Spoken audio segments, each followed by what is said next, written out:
In the summer of 2020, I learned that I wouldn't be going back to college for the fall semester. There was, a world situation going on. Honestly, I still don't know if we're allowed to say the P word on YouTube, so I was forced to stay indoors. I admit that it was nice to have so much free time at my disposal, but being cursed with extroversion, it got old pretty quick. Nothing I could do about it though. Nothing ever changed, and most of the time when things did, it was for the worse. But even so, I wouldn't trade the time I spent over the last 2 years for the world. It's a little embarrassing to admit that I was taught that by a video game of all things, but here we are. I ended up buying Clannad on sale one day because I knew I needed something really long to play to keep myself busy during downtime, and that Kyoto Animation was the studio behind the anime adaptation. My friends caught wind of this, took a look at the price tag, and immediately jumped on my case about it. $50 for a glorified book? You know better, you stinky fart ass. I can't believe Tota just took out a mortgage to buy the $50 visual novel.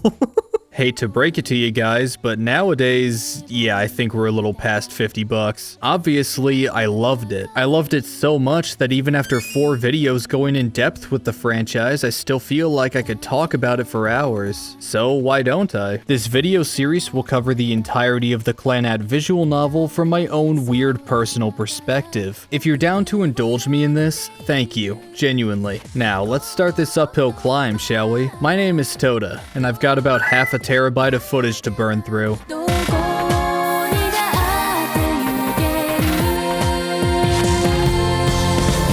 Clannad was originally released in Japan on April 28, 2004 by developer Key, known for their heart-wrenching slice of life, drama, comedy, romance, action. There's some sports stuff in there too. I think it's safe to say their games encapsulate a lot of genres. And all of it was spearheaded by Jun Maeda, the original creator, one of the scenario writers, and composer of a good chunk of the soundtrack too, because fuck it, right? If I'm going to be born on this earth, I might as well be good at everything. So what is this game? What type of game is it? Well, it's a visual novel. For those uninitiated, it's like a choose-your-own-adventure book for your console or computer. Text boxes move the story forward while character sprites and backgrounds visually convey what's happening to the player. The most famous example of one is undoubtedly the Ace Attorney games, with others like Danganronpa and Doki Doki Literature Club experiencing some mainstream success. From these examples, you might think that visual novels are heavily tied to anime, and you'd be right. They stand alongside manga and light novels as material that is frequently adapted into anime. Fate's Stay Night, Higurashi, and Steins Gate are all great examples of this. By the way, that last one has an in-universe parody of Clannad called Clannad. As Itaru here explains, it's a visual novel that teaches you the meaning of life. Which, hey, he said it, not me. Yet. So where can you play this life-changing work? Well, anywhere really. They kind of went nuts porting this game over to anything with a hard drive. Steam, PlayStation, Switch, you can get the game right now on all their digital stores. These ports are thanks to a Kickstarter from 2014 by Sekai Project, a visual novel publisher dedicated to Western localization. It ended up raising almost 4 times more than its goal, and the rest is history. Sekai delivered on everything they promised and then some, ensuring that anyone who speaks English could properly experience this game for years to come. By the way, if the name Sekai Project made your eyebrows twitch, then I'm guessing you've also had your eyeballs inappropriately touched by School Days. The funny thing is, this isn't just a coincidence. Sekai Project was originally created by fans of School Days HQ who wanted to localize it, meaning that my ability to experience one of my all-time favorite pieces of media owes its existence to one of the worst franchises out there. Life sure is hilarious sometimes, huh? I'll tip my hat to you just this once, School Days. You win this round. Anyways, Xbox. You're a bit of a problem child, aren't you? If you want to play the game here, your only option is to get a physical copy for Xbox 360.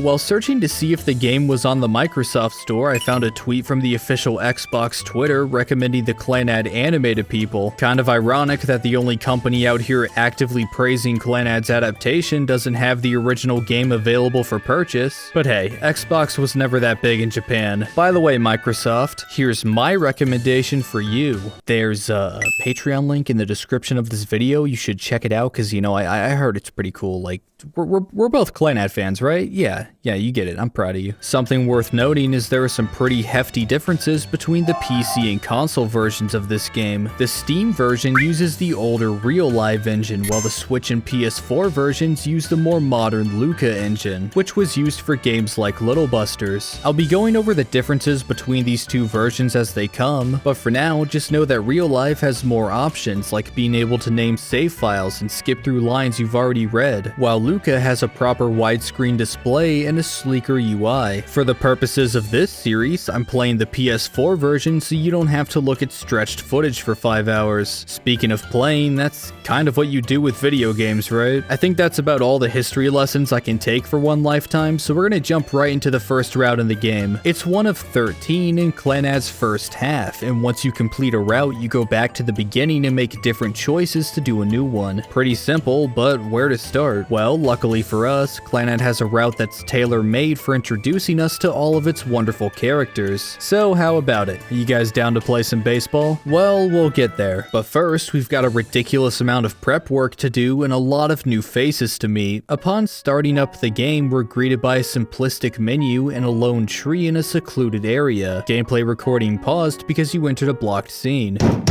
Welp, that must be the police. Okay, they told me they'd let me off the hook if I mentioned that this background is a stellar example of foreshadowing and symbolism, and that the menu music is equally important for reasons that I'll be getting into a long time from now. When you hit new game, you don't hop right into the meat of Clannad. We're first introduced to a side story that develops alongside each route. You'll remember this as the Illusionary World story if you saw the anime, and while it's super cool and important for the true ending of Clannad, we aren't going to be there for a very long time, so let's put a pin in this and come back to it in about 40 hours. Tomoya Okazuki is a senior at Hikarizaka Private High School. His mother died when he was little, and he couldn't be on worse terms with his father. His right shoulder was dislocated during a routine fight with his dad over his gambling and alcohol problems, leaving him unable to lift his right arm above his shoulder for the rest of his life. Being a star basketball player, this destroyed his ideal path in life, as well as any reason for him to live like an honest student. He's infamous around school as a delinquent, although it mostly manifests in him showing up late all the time and being about as approachable as an armed claymore. It still seems like he's the guy anyone would point to if asked to find the dictionary definition of the word worthless. So it's understandable that the first words we ever hear out of him are, "I hate this town. There's just too many memories here I'd rather forget. Every day is the same. Go to school, see friends, come home to a place I can't stand. Nothing new ever happens. I wonder if anything will change if I keep living like this. I wonder if my life will ever change." Already, you might notice some parallels between that monologue and the story I told at the beginning of the video. All I can say is get used to that. While walking up to the foot of the hill to school, hours late as usual, he finds a girl standing by herself who appears to have the opposite problem he has. She says out loud that even if people find fun and happy things to enjoy, everything will eventually change, taking them away. Tomoya asks this girl why she looks like that, to which she replies this was Key's third visual novel and is far from their best looking work, but you get used to it pretty quick. By the way, the character designer Ataru Hinoe calls all the female characters she creates her daughters, which is pretty neat. Oh, that's cool. And about that first thing you said, just go find new stuff to be happy about. Simple as that. And so, they begin to climb the hill together. That evening, Tomoya visits his closest friend Yohei Sunahara at his dorm because screw going home while his dad is still awake. He's getting grilled by a member of the rugby club for playing his music too loud. Ladies and gentlemen, meet your comic relief. This guy is stupid. He's insensitive. He's like a feral fucking dog sometimes. And he is also one of the best bro characters a delinquent could ask for. You're never going to be bored while listening to the crap that comes out of his mouth, that's for sure. Tomoya, being the ideal role model he is, constantly abuses this guy and gets him into trouble, sometimes for good reason, most of the time not. They've got a strange relationship to say the least, and I know what you're thinking. It's not as tasteless as it looks. We'll get into why things are the way they are when Sunahara's time to shine comes. For now, just understand the character archetype he falls into. After choosing whether or not to record over Sunahara's one-of-a-kind mixtape with an improvised rap, yes, this is the first choice you make in this game, we see Nagisa Furukawa at the the foot of the hill the next day. Her story is that she has a frail body, and a fever that afflicted her for months last year robbed her of graduation. The few friends she had left for college or the workforce, leaving her all alone, unable to find the courage to even go to school anymore, which is why Tomoya crossed paths with her yesterday. If that wasn't bad enough, this poor girl motivates herself by saying the name of the food she wants to eat for her next meal. But it's not all doom and gloom for Rip Van Onpon here.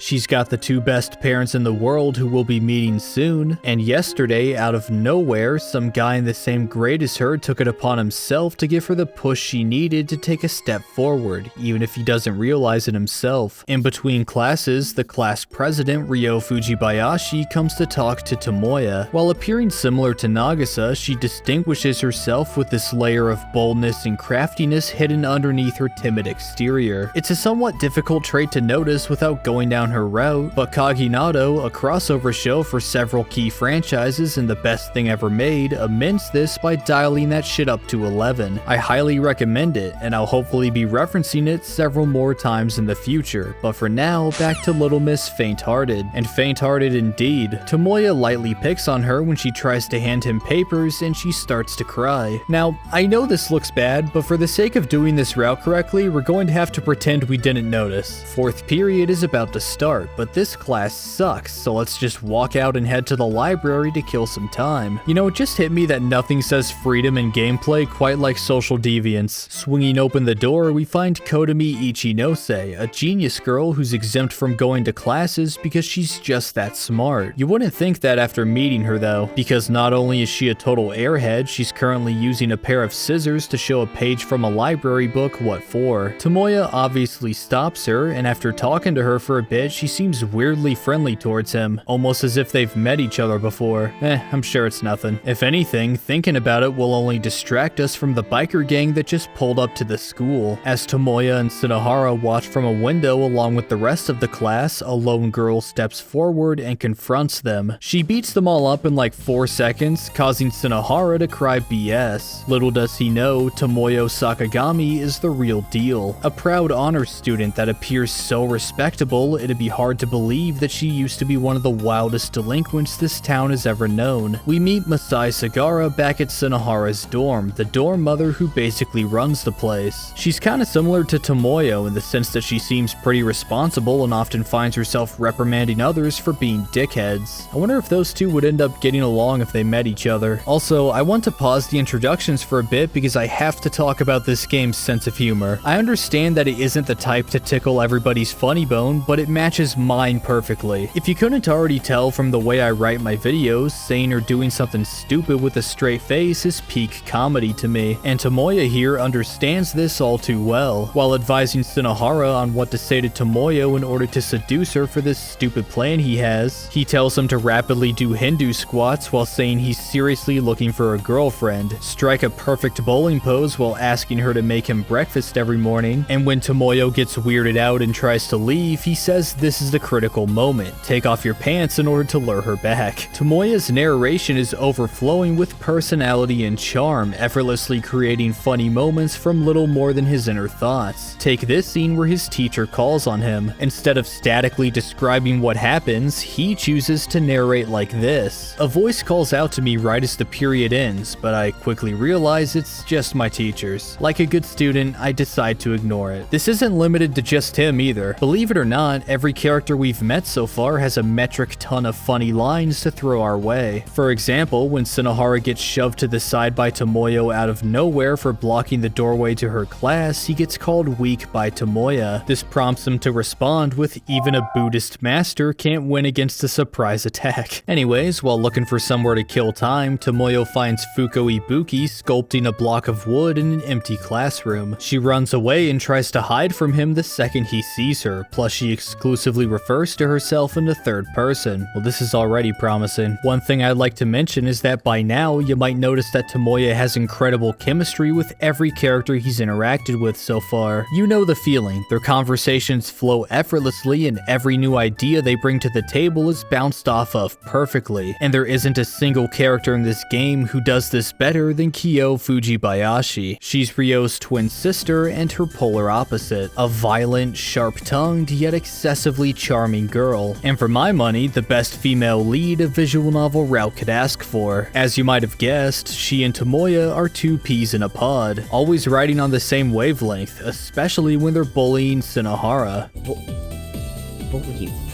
Check this guy out, he's concerned about that now.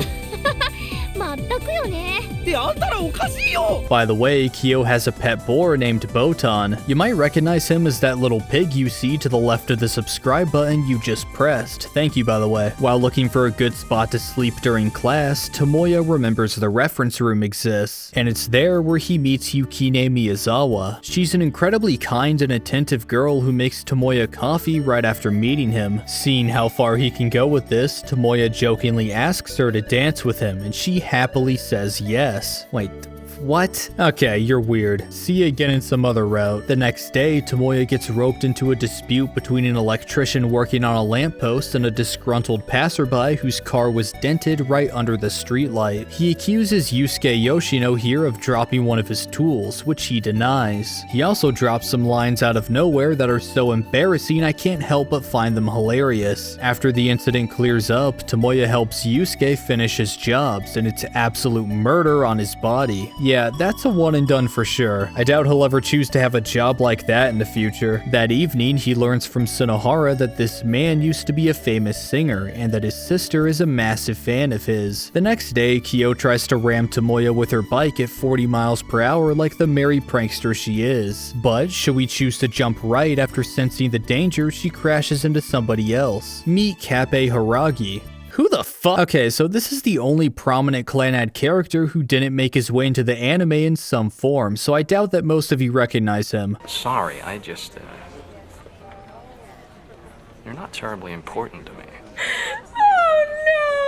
I wonder why he wasn't included. Maybe it's because he turned in this god-awful resume he drops on the ground to Kyoto Animation. I don't know too much about the world of business, but I'm pretty sure threatening to sue your potential employer for no reason isn't the greatest strategy for getting hired. That night at Shinohara's dorm, Masai walks in to tell him that his sister is on the line. But he's in the middle of something right now, and for the sake of this route, we're going to refuse to speak to her in his stead. Sorry, May, but you've officially been kicked out of the Introduced in the First video club. However, through the power of editing, we can invite her back in. Her whole shtick is that she's related to Shinohara, yet is somehow not a dipshit. In fact, she's about as capable as they come. Her funniest moments are the ones where she handles a situation like someone who's been dealing with stuff like this for decades. Okay, we're almost through with introductions now. There's just one more guy we need to meet before we can play some baseball. But in order to get to him, we're going to have to shoot him first. One day at the dorm, Shinohara menacingly puts a gun and a strange device on his table without saying anything before explaining that this is just laser tag equipment. As far as we know, there are 4 other people playing: Shinohara, Kyo, Tomoyo, and a mystery man who recruited Shinohara in the first place. The losers have to grant any request the winner asks of them. Tomoyo joined because she wanted to force Tomoya and Shinohara to come to school on time. Kyo joined because she heard Tomoya was going to be playing, which is about as ominous as it gets. Thanks to my input, Tomoya decides to join too, and thus kicks off the greatest game of laser tag the world has ever known. The carnage begins the second Tomoya agrees to play, because Shinohara here never intended on giving him a fair fight. Unfortunately for Shinohara though, he makes a tactical error by imagining what he's going to force Tomoyo and Kyo to do if he wins, giving Tomoya enough time to grab the gun on the table and put him down. His next steps are to go home and get changed considering how late it is, but walking the streets is a dangerous game. To increase his chances, he elects to bring Shinohara along as bait. The second he steps outside the dorm room, another door from across the hall bursts open. A shadowy figure rolls between the 2 dumbfounded men and fires one shot, killing Shinohara for the second time. It disappears into the night, never to return. While Tomoya is safe for now, he begins to doubt his chances of surviving tomorrow. During break, Tomoyo approaches him in the courtyard, spouting some nonsense nonsense about how being late to school is bad and how having a good sleep schedule can only improve your life. The mad ravings of a hired gunman. As focused as Tomoya is though, he knows he won't be able to beat Tomoyo in a standoff. Even after Sunohara creates a distraction by getting kicked in the face, he reconciles that it's not enough. Instead of pulling the trigger, he decides to warn her. By the way, Tomoyo, you know you're also breaking school rules by bringing a toy, right? His gambit works, and a stunned Tomoyo is swiftly defeated. Back in the classroom, Ryo walks up to Tomoya as both him and Sunohara reflexively point their weapons at her.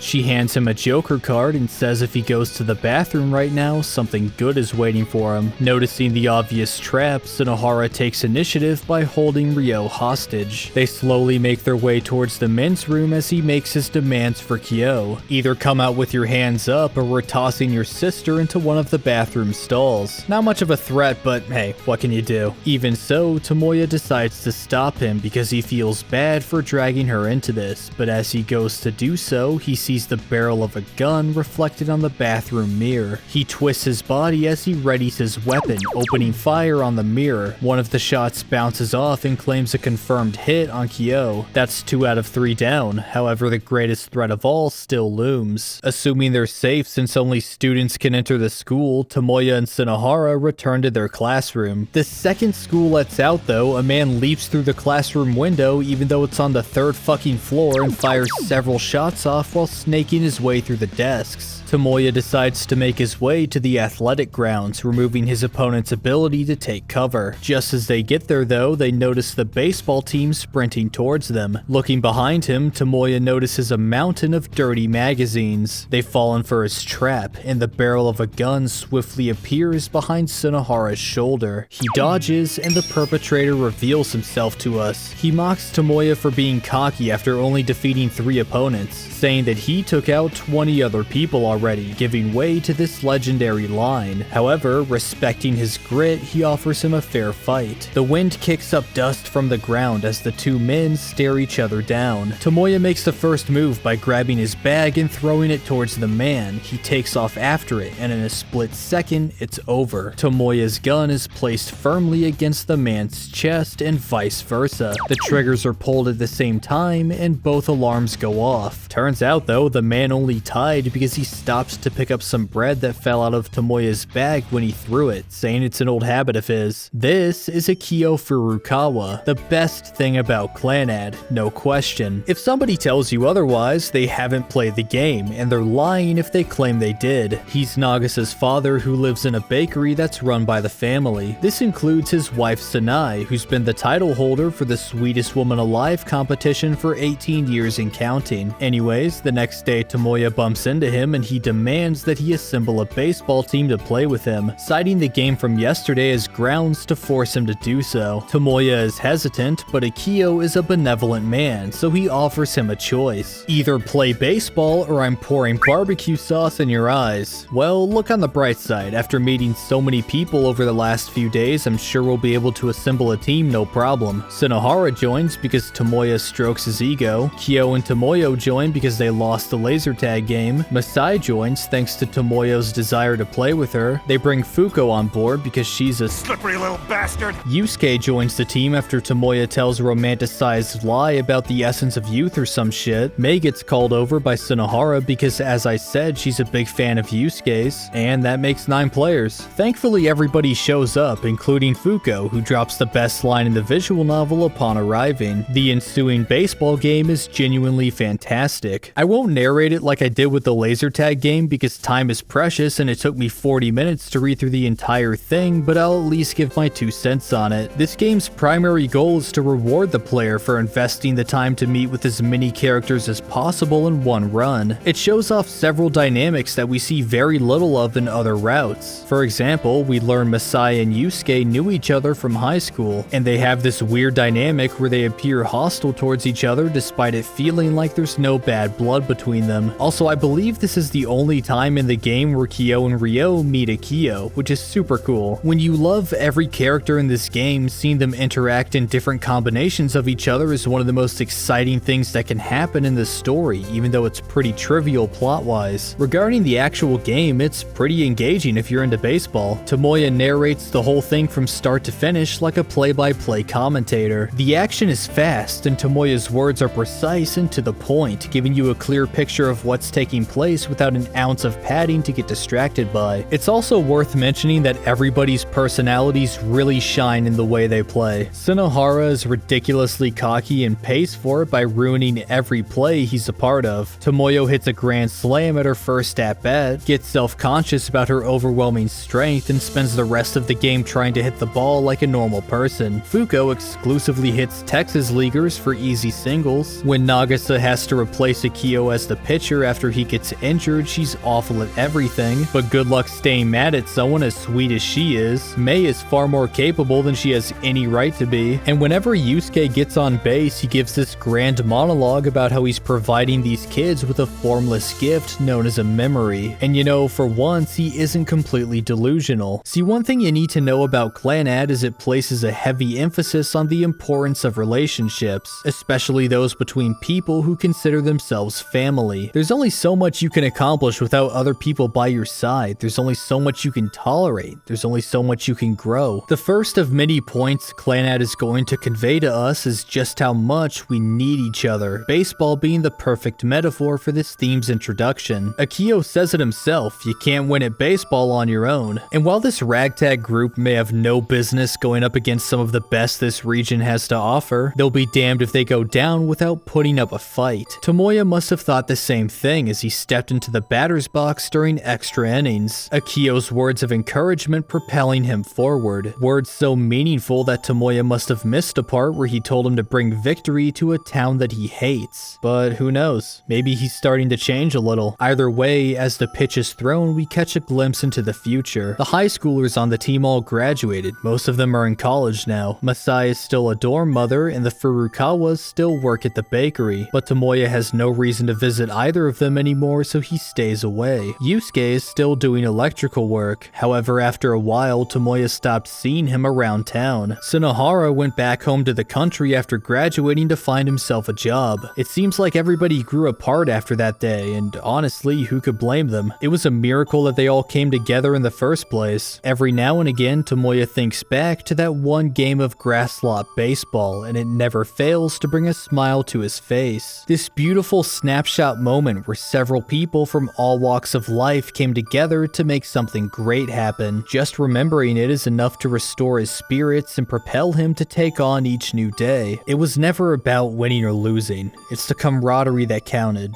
And, well, I guess Tomoya's walk-off home run was pretty cool too. As the credits roll, we see everybody's stats from the game. Sunohara should be embarrassed. Nagisa is one of the worst ERAs in the history of the sport, and for some ungodly reason, the opposing team is called the Smells Like Teen Spirits. Well, sorry Clannad, but while stuff like that would normally make me laugh, your mistake was having one of the greatest credit themes in the history of fiction. Although, you know, the name doesn't seem too applicable for this particular route. 9 shadows stood victorious on the field that day, each one harboring one of the most precious memories they'll ever have. Godspeed to the glorious Furukawa Bakers. You might have been the biggest oddballs at the party, but hot damn, you sure were the life of it. Special thanks to Silent Secondary and the rest of my wonderful patrons.